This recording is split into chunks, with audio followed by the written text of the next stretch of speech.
시작하겠습니다. 김민준입니다.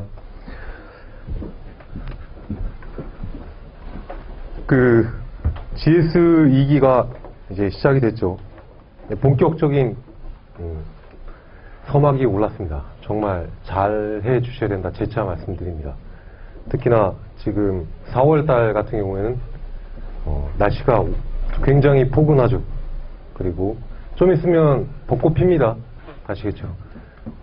버스크에 벚꽃 엔딩이 계속 흘러나오고 싱숭생숭해지죠. 그리고 특히나 2기 때 상당수의 수강생들이 멘탈이 나가요. 나가는 이유가 2기 때 시험을 보면은 시험 점수가 나온단 말이죠. 그리고 잘하는 사람들은 꾸준하게 잘 하시는데 중간 영역에 있는 사람들은 제일 위험해요. 사실 공부를 해도 안 되는 것 같으니까 포기하거나 슬럼프 겪거나 그렇게 해서 한 달 정도 지나고 나면은 그때는 이제 시간이 확 지나가죠. 그러니까 자기 멘탈 관리, 체력 관리 반드시 잘 해주시길 부탁드리고, 오늘 수업은 처음에 테스트 자가 진단을 봤었죠. 80분 동안 봤었는데 본인 실력 진짜 체크해 주시길 바랍니다. 제가 낸 문제 어려운 문제 아니에요. 지금쯤 진짜 쓰셔야 될 부분이기 때문에 오늘 집에 가셔서 다시 한번 써보세요. 시간 되실 때 꼭 한번 다시 한번 써보시길 부탁드리고, 개념, 이론, 그 다음에 도형 세 가지는 어떤 상황에서 어떤 문제가 나오더라도 변형 가능한 것을 갖다 대응하기 위한 아주 기초적인 부분이기 때문에 반드시 준비를 해 주시길 부탁드립니다. 두 번째 시간 OT를 할 거고, 세 번째 시간은 진도를 나갈 것이죠. 이번 시간은 OT입니다. 처음에 제가 세 가지 부분을 갖다 구성을 했어요. 처음에가 개요, 두 번째가 개인 학습에 대한 방향과, 그럼 과연 공부를 어떻게 할 거냐, 크게 세 파트로 나눠왔어요. 처음에 개요 상황을 보게 되면 인사 노무 관리에 대한 공부에 대한 목적이죠. 지금 2기 때 지금 이걸 제가 왜 말씀을 드리냐라고 하면, 합격하신 분들 뿐만 아니라 수강생 분들 얘기를 들어보면, 이거 합격한 후에 진짜 이거 인사 노무 관리 쓸 데가 있는 거냐 질문하시는 분들이 꽤 있는데, 정확히 말씀드릴게요. 저 같은 경우는 경력이 인사팀 출신에 대한 경력이 있단 말입니다. 그런데 그렇지 않으신 분들은 그냥 노무사 합격하고 현장에 투입되거나 아니면 다른 진로의 길을 택하시는 분들이 꽤 나오는데, 만약에 현업에 계시거나 이렇게 했을 경우에 인사에 대한 부분을 잘 모르면 대응이 안 돼요. 제가 지금 돌려 말했는데 현실적으로 진짜 솔직히 까면은, 제가 노무사 합격하기 전에 노무법인에서 일하시는 그 유수 큰 그 노무법인에 계시는 노무사분들 굉장히 무시했습니다. 실력이 없어요. 정확히 말씀드리면. 노무사시긴 한데 기업에 대한 현실 정확히 모르고 인사 제도가 뭐가 있는지도 몰라요. 얘기하면은 그제서야 이렇게 되는군요 라고 해서 알고서 자기가 공부해서 얘기하더라고요. 그러면 현장에 있는 HR 담당자들은 비록 노무사는 아니지만 몇 년 동안 그 실무를 겪어왔던 그런 사람이에요. 노무사보다 실전에 대한 능력이 훨씬 더 뛰어나단 말이죠. 근데 그런 사람들을 여러분의 대상으로 싸워야 돼요. 그러면 실력이 없으면 안 되잖아요. 그죠?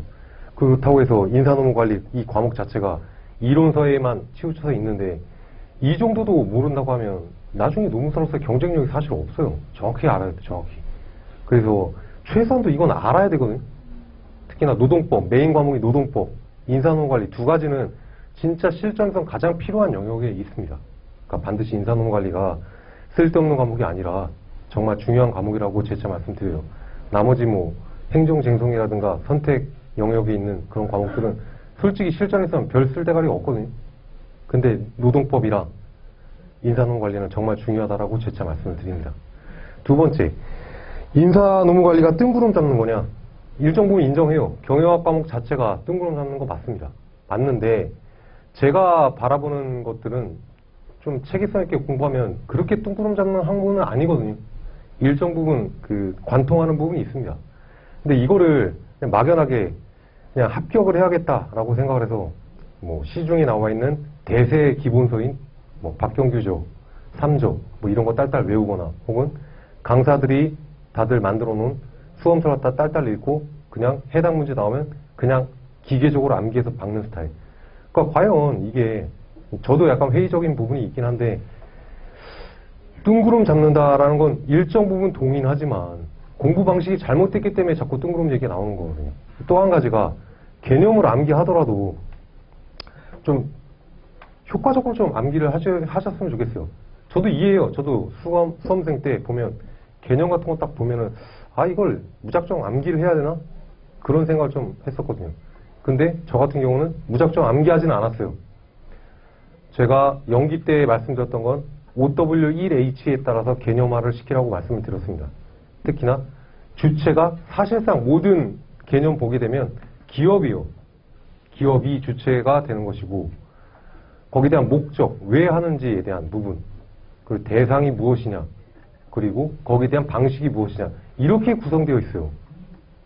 그 개념을 갖다가 OW1H 육하 원칙에 입각해서 개념화를 시키면 비록 교재라든가 기본서에 나와 있는 그런 개념마다 딸딸 암기하지 않더라도 일정 부분 대응이 가능합니다. 실제 저는 그렇게 암기를 했어요. 암기를 할 때 저의 머릿속에 있는 걸 구조화시켜서 OW1H에 맞게끔 썼거든요. 굳이 이게 뭐 성리학자도 아니고 교재에 나와 있는 거 그대로 100% 암기한다? 그 정도까지는 제가 요구하는 거 아닙니다. 아시겠죠? 좀 암기를 하더라도 자기만의 방식으로 비슷하게 좀 그 정도 수준으로만 암기해줘도 되니까 뜬금 잡는 과목 아니다. 개념만큼은 좀 약간 체계성 있게 암기를 해주셔라 라고 말씀드릴게요. 그리고 남는 것이 없는 과목이다. 보니까 다들 회독수만 높이려고 하는 것 같아요. 뭐 회독수 100번 해서 뭐예요? 아닌가요? 100번 해가지고 정말 뭐 인사의 뭐 달인이 된가요? 100% 장담컨대 못합니다. 왜 그러냐면 인사 과목은 이 실행학문이라 실제로 접해보고 하지 않는 이상은 아무리 책 100번 읽어도 소용이 없어요, 사실. 그런데 지금 저희는 합격하기 위해서 지금 여기 오신 거잖아요. 그죠? 그러면 한 번만이라도 좀 제대로 좀 학습을 해 주셨으면 좋겠어요. 그 부분 제가 추후에 설명을 드릴 텐데 연기 일기 때 제가 강조를 많이 드렸거든요. 종합판이라고 보시면 되고 그때 가서 설명을 따로 드리도록 하죠. 두 번째, 수업에 대한 방향인데 이론 많이 한다? 책 많이 읽었다? 중요한 거 아니에요. 그거 많이 읽어서 뭐 할 건데요? 뭐 나중에 뭐 자아실현? 뭐 이런 거 아니잖아요. 그죠? 글쓰기로 평가를 받습니다. 여러분들 8월 달에. 그러면 지금 수업 방식 자체가 다른 게 아니라 내가 쓸 수 있는 것 중심으로 쓰기를 가져가야 돼요. 내가 진짜 뭘 쓸 것이냐. 이 시험에서. 특히나 노동법이라든가 행정쟁성 같은 경우는 명확한 근거가 있어요. 판례 같은 것들. 근데 인사 과목은 그렇지 않단 말이죠. 그러면 인사 과목 같이 경영학 부분에서 가장 중시하는 것들은 몇 가지가 안 돼요. 개념 똑바로 암기했냐. 그리고 이론 어느 정도 알고서 시사점을 통해서 이 현실에 반영할 수 있는 것이냐. 그리고 그 제도에 대해서 왜 탄생했는지 배경. 그리고 거기에 대한 효과로서 장단점 부분. 장단점 역시도 그냥 일반적으로는 교재 나와 있는 거 동그라미 1부터 한 6가지 있는 거 다 암기하는 그런 게 아니라 한 2~3가지만으로 충실하게 이 제도를 갖다 정확히 알고 있다는 것을 쓰면은 합격하는 시험이에요. 이 어려운 시험이 아니에요.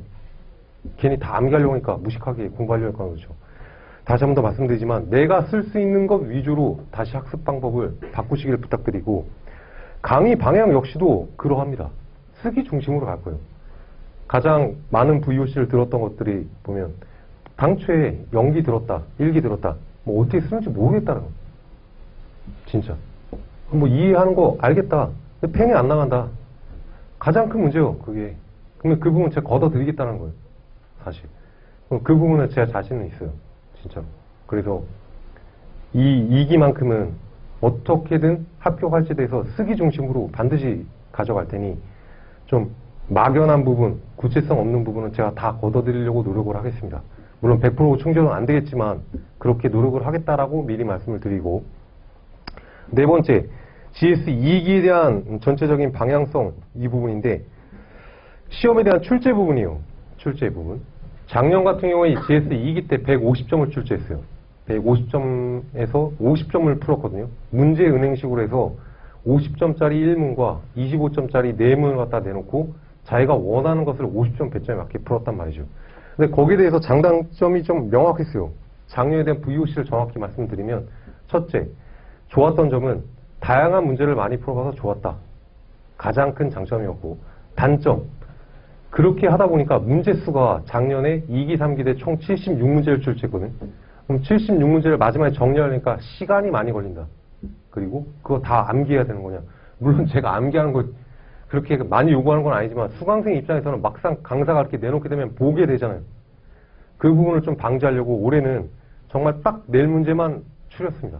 내일 문제만 딱 추렸다 미리 말씀드리고, 그 이외에 나올 수 있는 부분은 수업 중에 제가 가르쳐 드릴 겁니다. 수업 중에. 그래서 될 수 있으면 2기 때는 A급 문제로만 낼 거예요. 실제 시험에서는 A급 문제로만 나오지는 않을 겁니다. 제가 예측하기에 50점짜리 1문은 전체적으로 보는 거시적 문제가 출제될 확률이 가장 높다라고 봐요. 혹은 기본 서 있는 것 중에 50점짜리 통으로 나올 수 있는 그런 문제가 출제 가능할 수 있습니다. 두 가지예요. 뭐 예를 들면 뭐 승진 같은 경우, 승진 관리에 대해서 논하시오. 그렇게 단순하게 아예 그 해당 챕터 전체를 묻는 문제, 혹은 작년같이 고성과 작업팀 등 관련된 동기부여하기 위해서 화폐평 보유방에 대해서 논술을 하시오. 뭐 이런 식으로. 거시적 부분 혹은 기본서 있는 부분. 그래서 A급 위주로만 일단 처음에 낼 거예요.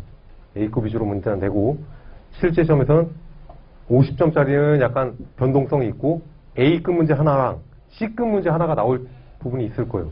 그럼 실제는 3기 때는 그런 부분까지 감안을 해서 문제를 구성할 거고, 2기 때는 좀 자신감을 배양을 시키고 진짜 글쓰기를 어떻게 하는지 이것만 딱 익히면은 문제가 변형해도 대응이 가능하기 때문에 2기 때는 자신감 배양 및 글쓰기 능력을 갖다가 제고하기 위해서 A급 중심으로만 가겠다라고 미리 말씀드리고, 채점 부분인데 채점은 제가 직접 합니다.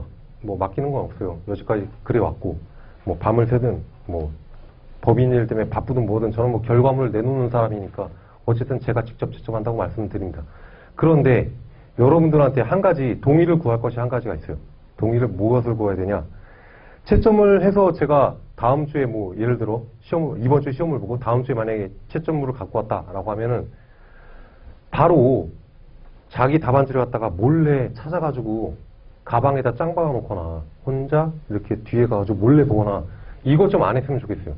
제가 원하는 것은 뭐냐면 저희 뒤에다 갖다 놓게 되면 이 반에 있는 클래스에 있는 모든 사람들은 본인 답안지뿐만 아니라 다른 사람 답안지까지 열람이 가능했으면 좋겠습니다. 그게 작년인가 올해 1기 때부터 한번 해봤거든요.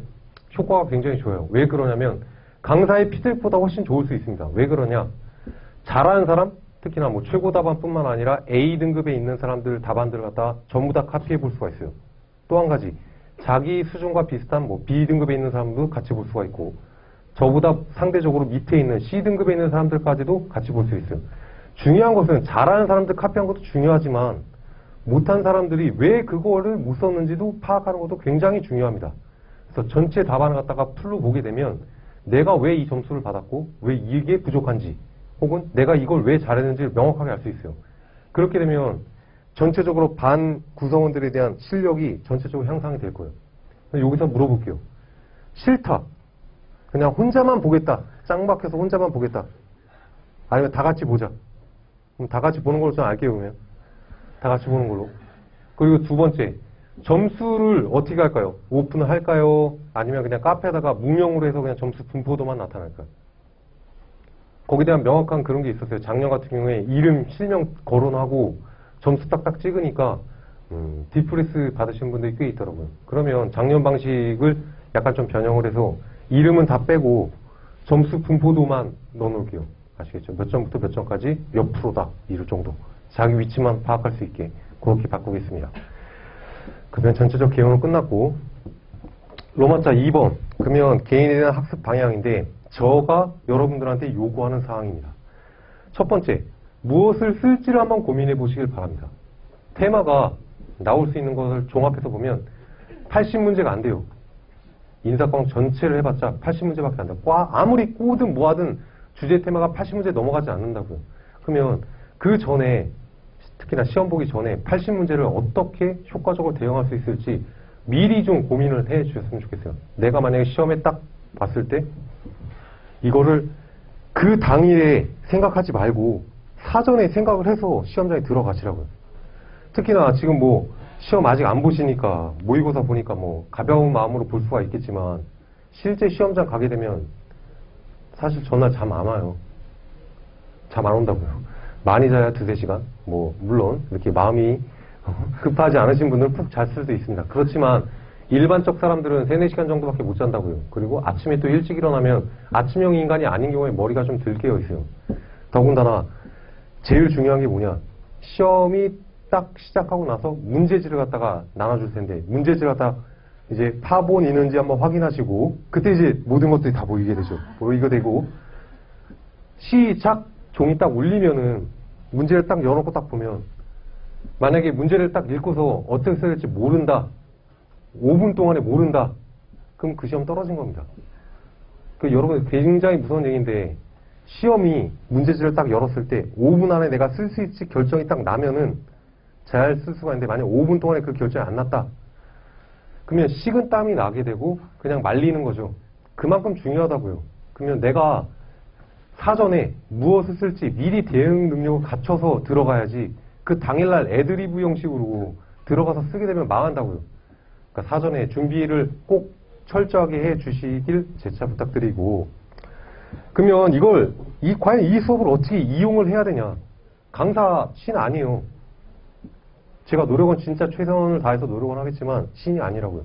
그렇지만 여러분들한테 도움을 주기 위한 서브로서는 충분히 활용할 수 있는 그런 여지가 있죠. 저 역시 그 서브 이상에 대한 노력분을 가져갈 겁니다. 최선을 다할 거라 미리 말씀드리지만 여러분들께서 해주셔야 될 것이 반드시 있어요.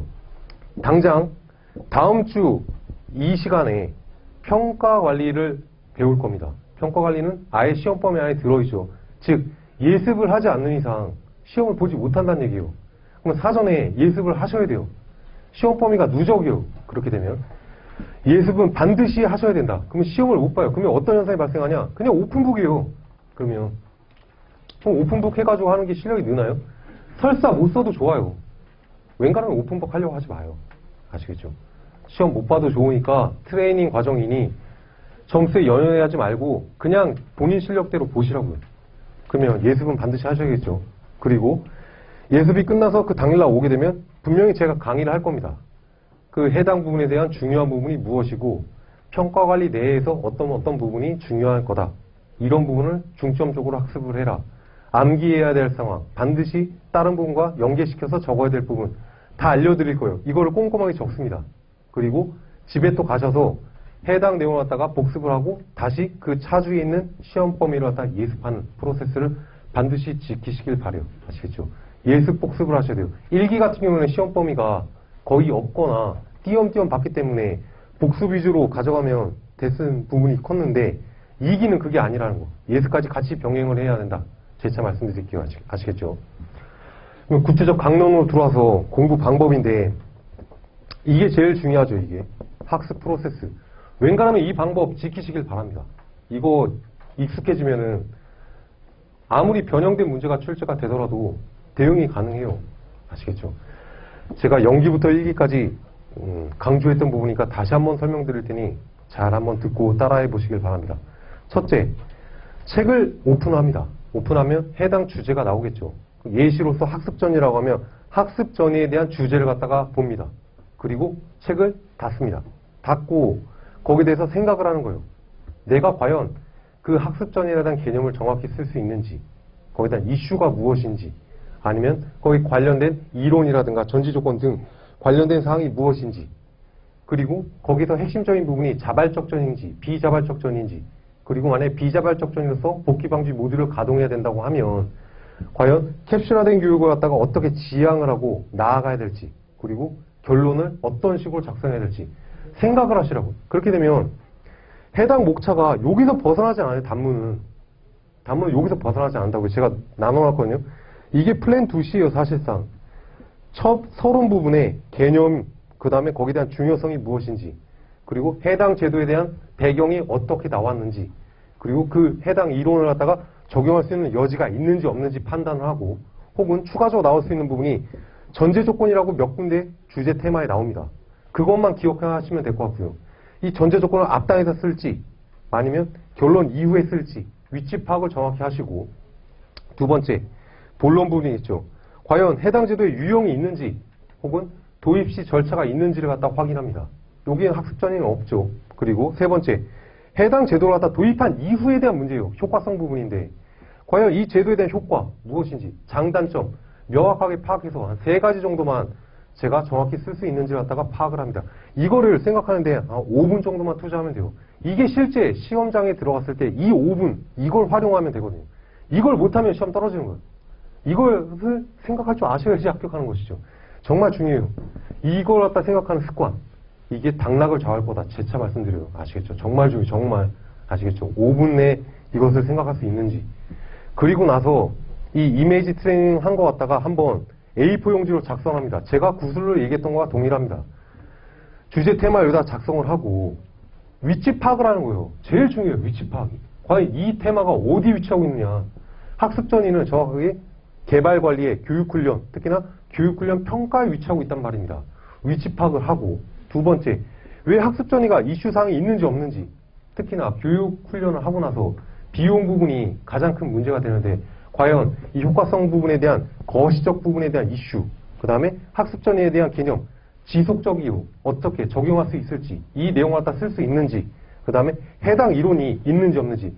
교재 상호가 없습니다. 없지만 이것을 강화시키기 위해서 이론을 뭘 사용할지. 예를 들어 학습 전이를 통해서 뭐 자기개발, 자아 성취를 갖다 이룰 것이다. 그럼 메슬로우에 대한 5단계 욕구 이론 중에 맨 상위 이론을 쓰겠다.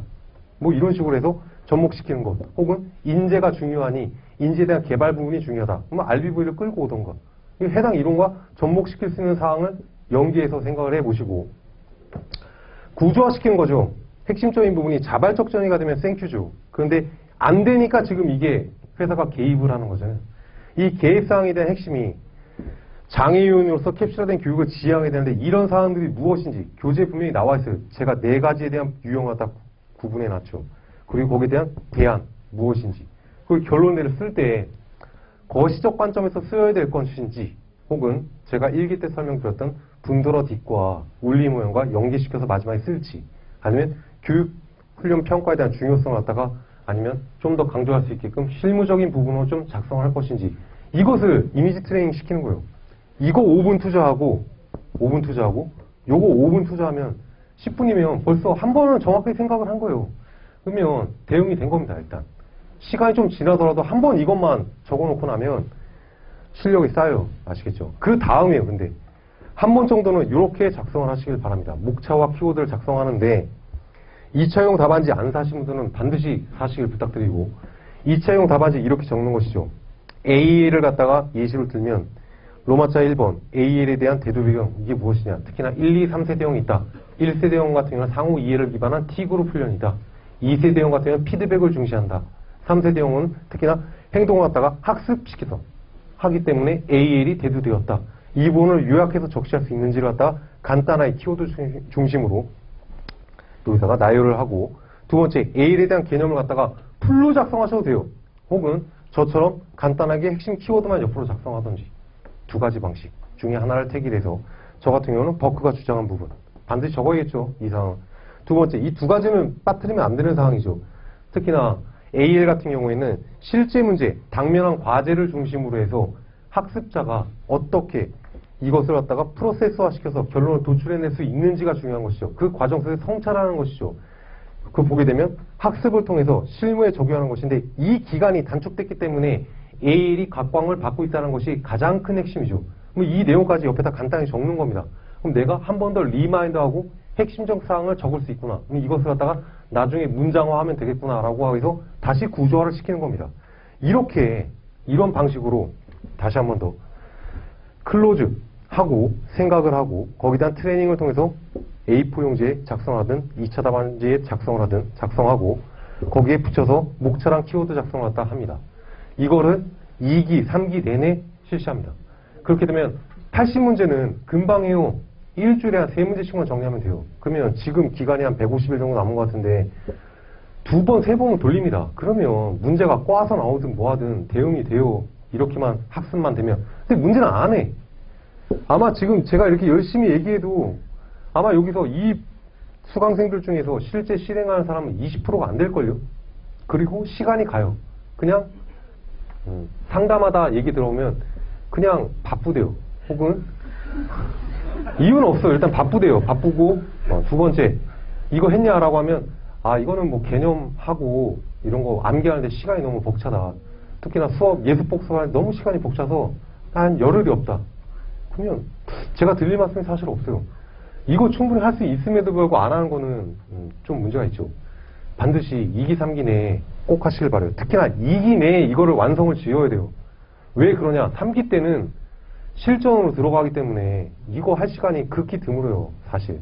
그러면 2기 때 진짜 충실하게 연습을 하게 되면 끝낼 수 있는 사안이거든. 아시겠죠? 꼭 재차 하시길 부탁드립니다. 두 번째, 학습에 대해서 효율화 작업을 해야 되는데 이 부분은 연기랑 1기 때도 말씀을 드렸어요. 수험서 등, 기본서 등 다 좋습니다. 뭐 저 이외 타 강사 뭐 교재 갖고 있는 거 다 좋아요. 그러면 연기를 시키라고요. 내가 쓸 것을 중심으로. 첫 번째, 포스잇을 구매합니다. 큰 거랑 작은 거. 큰 거에다가는 주제 테마 옆에다가 붙이고 작은 것에는 본문상에서 연계성을 찾기 위해서 적는 겁니다. 그러면 가장 큰 거에 뭘 적냐? 해당 주제에 맞게끔 어떻게 구성할지에 대해서 목차를 적으라는 게 아니라 이런 거를 적으라는 얘기입니다. 이런 거를. 아시겠죠? 두 번째, 해당 이슈가 있는지를 갖다가 이런 상황에다 이슈를 간단하게 적는 거예요. 그리고 케이스, 특히나 기업에 대한 케이스 사례가 있다라고 하면 간단하게 한두 가지만 열거를 합니다. 그러면 이 포스트잇 한 장에다가 이런 식으로 해가지고 해당 테마 옆에다 붙여놓으면은 해당 챕터 딱 열게 되면 이것이 먼저 보이기 때문에 나중에 학습을 하게 되면 효과가 배가가 돼요. 시간도 절약이 되고 한번 생각해놓은 거 여기다가 덧붙이면 되잖아요. 계속 덧붙이는 작업을 하면 되니까. 두 번째, 해당 주제에서 연계상이 분명히 있을 거예요. 제가 몇 페이지랑 연관이 된다라고 하면 또 그 몇 페이지를 또 넘어가지 말고 애초에 그러면 넘어가서 포스트잇에서 연계하는 사항이 뭐뭐다라고 하면 조그만 포스트잇에다가 짧게 작성해서 해당 페이지에 붙여놓으라고요. 그러면 넘어갈 이유가 없죠. 그러면 해당 내용을 한번 보고 나서 요약해서 적시해놨기 때문에 이것만 보면 되는 것이죠. 아시겠죠? 그리고 맨 마지막에 결론을 갖다가 어떻게 할지, 실무 부분을 작성할지, 거시적으로 작성할지 등등. 특히나 올 8월달에 세 문제가 출제가 될 거예요. 세 문제를 갖다가 모든 것을 갖다가 성과로 밀어버린다. 그냥 매력적 답안이 아니죠. 특히나 50점 답안에서는 결론을 좀 거시적으로 작성해보고, 두 번째 25점짜리 단문 같은 경우에는 좀 실무적으로 내용을 갖다가 적시하던지, 혹은 세 번째 단문 같은 경우에는 그 해당 이론을 갖다가 좀 더 강화시키기 위해서 뭐 재원 중심으로 작성할 건지, 이렇게 자기가 기획을 갖고 1, 2, 3문을 어떻게 작성할지 기획력을 갖다가 미리 하기 때문에 요 결론 부분을 갖다가 유형화시켜서 간단하게 몇 가지만 적어놓으면 반드시 유형화에 쓸 이유가 있을 겁니다. 아시겠죠? 꼭 작성을 부탁드리고, 요거가 정말 중요할 건데 아마 양가로 2번 마스터 시트를 작성하게 되면 실제 시험장에서는 이걸 갖고 갈 확률이 아주 높을 거예요. 왜 그러냐? 첫날 같은 경우에 시험을 보게 되면 노동법을 갖다가 1, 2로 나눠놨죠. 그리고 점심을 먹고 인사 과목을 볼 거란 말입니다. 정확하게 말씀드릴게요. 노동법 1, 2 보고 나면 여러분들 팔이 그냥 아작 날 겁니다. 쓸 수 있는 힘이 없을 거라고요. 아예 그냥 다 빠져버릴 거예요, 힘이. 75분씩 두 번 시험 보면 팔에서 힘이 없어요. 그러고 나서 이제 약간 시험을 잘 봤으면은 씩씩 웃으면서 볼 텐데 노동법 브리타 나와서 최신 팔 이상한 거 나왔다.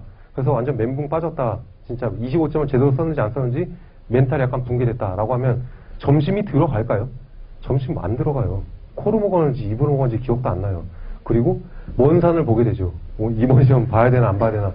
담배 피시는 분들은 그 학교 공터에 가서 담배 피면 안 되는데 나가기 귀찮으니까 학교 뒤편에 짱박해서 담배를 갖다 한 세네 가지 피고 들어오는 것이죠. 이런 상황이 발생한다고요. 그러면 시간이 점심시간이 한 1시간 정도, 1시간 반 정도 될 텐데 그 사이에 봐야 될 것을 찾아야 돼요. 봐야 될 것. 근데 현실적으로 기본서를 갖다가 통으로 들고 한다. 이런 무식한 짓거리 하면 안 되죠. 1시간 만에 어떻게 그걸 다 봐요. 안 되잖아요. 그러면 요걸 작성합니다. 요걸 뭘 작성하냐? 확계평 모의방 50점짜리만 대비하는 거예요. 50점짜리만. 25점은 사실 3기 끝나고 나면 전부 다 고만고만해요. 실력이 다 올라와 있어요. 당락을 좌우하는 건 50점짜리 겁니다. 그럼 50점을 갖다가 어떻게 잘 쓰냐에 따라서 당락이 결정되기 때문에 결국 묻는 건 확계평 모의방일 거예요. 결국은. 그러면 확계평 모의방에 대한 개념 정확히 적어두고 그 해당 내용 중에서 어떤 제도가 있는지 옆에다가 적어두고, 혹은 제가 연기랑 일기 때 복습이랑 예습을 위해서 칠판에다가 해당 챕터를 갖다 한 번씩 정리해 주셨을 겁니다. 그럼 그 내용 갖다가 정리해둔 거 갖다가 한 번씩 빠르게 보던가. 그러면 구조화가 돼요. 짧은 시간대 동안에. 괜히 무식하게 뭐 서브 만든 거 갖고 가고 아니면 수험서 혹은 요약서 뭐 이상한 거 갖고 와서 시간 낭비하지 마시고 요거 정도는 제가 추천을 드립니다. 아시겠죠? 그럼 요거대로 작성해서 50점만 대비하면 합격하잖아요. 아시겠죠? 이렇게 작성해 주셨으면 좋겠고 마지막은 이제 학습자 유형별 방식인데 지금 이 클래스에 있는 구성원들을 보게 되면 아주 다양해요. 작년에 제 수업을 들으셨던 분, 올해 제 수업을 들으셨던 분, 혹은 타 강사가 마음에 안 들어서 갈아타신 분, 혹은 그냥 믿었진 않지만 그냥 뭐 오신 분, 뭐 들어야 되니까 그냥 오신 분, 뭐 이렇게 여러 가지 다국적군으로 지금 구성되어 있단 말이죠. 그러면 어찌됐건 결제하고 지금 오셨잖아요. 그러면 저는 최선을 다해야 되는 상황이고 여러분들도 마찬가지인 것 같아요. 강사가 믿었든 믿었지 못하든 그 방식을 좀 따라와 주셨으면 좋겠어요. 쓰기 중심으로 간다. 암기해야 될 건 반드시 암기해야 된다. 그런데 어떤 유형인지 제가 잘 모르기 때문에 기간도 다르고 특히나 대학교 때 경영학을 전공하셨는지 법학을 전공하실지 모른단 말입니다. 그렇지만 기간으로는 명확하게 나눌 수는 있거든요. 거기에 대해서 이 중심만 설명을 드리면 동차생 같은 경우에요. 특히나 5월 중순에 1차 시험이 있단 말입니다. 학원의 커리큘럼을 보니까 2주를 아예 빼놨더라고요. 그러면 2주 동안에는 1차에 올인을 하시고 나머지 시간 동안에는 2기 꼭 따라오시길 바랍니다. 생동차생들이 여기서 이제 갈리게 되는데 어디서 갈리냐? 1차 시험 전후에 갈려요. 1차 시험 전후에. 따라오시는 분들은 꾸역꾸역 따라오세요. 이렇게 하면 좀 그나마 생동차에 대한 가능성이 있어요. 그런데 1차 시험 보고 나니까 좀 그렇고 좀 쉬기도 해야 되겠고 혹은 향후 내년을 노린다 했을 경우에는 올 2차 시험은 사실상 참가하는 데 의의를 둘 뿐이지 생동차는 그냥 날아가 버리는 것이죠. 제가 다시 한번 말씀드리지만 욕심이 있으신 분들은 2기 때 정말 충실하게 잘 따라와 주시길 바랍니다. 아시겠죠? 그 두 번째, 제가 암기하라는 부분이 그렇게 많지가 않아요. 암기하세요. 별표 치시고 암기하세요 하라는 거. 이유 불문하고 암기하시길 바랍니다. 꼭 그러신 분도 있어요. 이걸 왜 암기해야 되나요? 저한테 따져요. 그러면 드릴 말씀이 없어요. 암기하니까 암기하는 거죠. 이렇게 할 수는 없잖아요. 그죠? 중요하니까 암기하라는 겁니다. 중요하라니까. 그럼 따지지 마시고 암기상 속된 말로 아가리 딱 삭치고 아닥하시고 암기하시길 바랍니다. 그 두 번째, 유예 및 헌동차생 이상인데 유예생 분들은 아마 커리큘럼에 따라서 잘 따라오신 분들이 굉장히 많아요. 그런데 요 분들이 문제예요. 요 분들이 뭐냐면 속된 말로 약간 자신감 내지 나는 좀 그동안에 좀 구력이 있어. 좀 더 솔직하게 하면 약간 시건방이 없잖아 있어요. 왜 그러냐? 1차 시험 한 3주 정도 보면 되지. 뭐 민법 좀 보고 사회문법 보고 좀 보면 되고 그 전에 뭐 1, 2기 때 뭐 했으니까 뭐 2, 3기 때 돼가지고 글쓰기 한번 쭉 써주면 되는 거 아니야. 그리고 3기 끝나고 나서 시험 보기 전에 한 2주 정도에 뭐 6, 4, 3, 1 뭐 이런 거 있잖아요. 무슨 전공법도 아닌 건데 뭐 이거 한번 싹 돌리고 나서 시험 한번 쓱 봐주면 되지. 이런 막연한 마인드 갖고 있어요. 그러면 떨어져요. 특히나 요때 떨어지잖아요. 멘탈이 회복이 안 됩니다. 자존감은 뭐 당연히 떨어지실 거고 이 시험을 포기해야 되는지 말아야 되는지 이 현상까지 나타나요. 재차 말씀드리지만 이분들은 정신 진짜 똑바로 차리고 생동차처럼 스펀지 형식으로 흡수하시길 바랍니다. 제로 베이스 사고에 입각해서 하시길 바라요. 시건방, 자신감 싹 다 버리시길 바랍니다. 아시겠죠? 정확히 잘 공부하시라. 특히나 요거 제가 알려드린 거 하세요 좀. 특히나 헌동차생들이 구력이 되면서 말을 안 들어. 나만의 방식이 있는 거야. 나만의 방식. 어떤 방식인지 모르는데 나만의 방식이 있고 꼭 자기가 옳다라고 믿어요. 근데 시험 문제를 갖다 제가 한번 채점을 해보잖아요. 뻔히 보여요. 이 사람 참 본인만의 그게 거시기가 있네. 근데 그게 잘하냐? 아니라는 거죠. 아시겠죠? 자존심 싹 다 버리고 제로베이스 사고에 입각해서 제대로 따라오시길 부탁드리고 특히나 예습복습 아까 말씀드렸던 것처럼 철저하게 따라오시고 특히나 복습 중심으로 나중에는 재편을 해야 되는데 시간을 단축하는 방식을 좀 채택하길 바라요. 첫날에는 익숙한 부분은 한두 시간으로 하고 익숙하지 않은 영역 같은 경우에는 좀 시간을 늘려서 조절해 가면서 했으면 좋겠습니다. 특히나 보상 부분이 가장 어렵다고 하는데 보상 부분에 좀 비중을 둬서 좀 학습을 하시길 바래요. 올해 보상 문제는 저는 출제가 아주 유력한 부분이라고 판단하기 때문에 보상 부분은 좀 꼼꼼하게 봐서 좀 준비를 해주셨으면 좋겠어요. 정리하면 다음과 같습니다. 지금 강사가 믿업진 못하든 뭐하든 믿고 따라오든 뭐하든 잘 모르겠어요.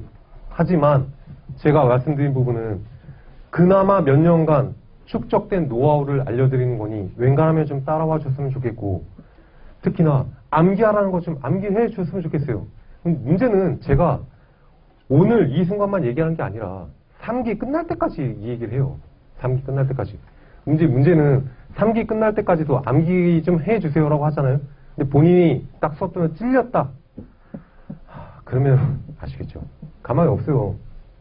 특히나 경영학 과목 같은 경우는 아주 보수적이라고요.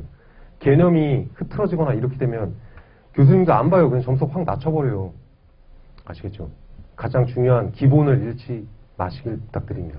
아시겠죠. 좀 10분 쉬었다가 그러면 30분부터 정규 수업 나가겠습니다.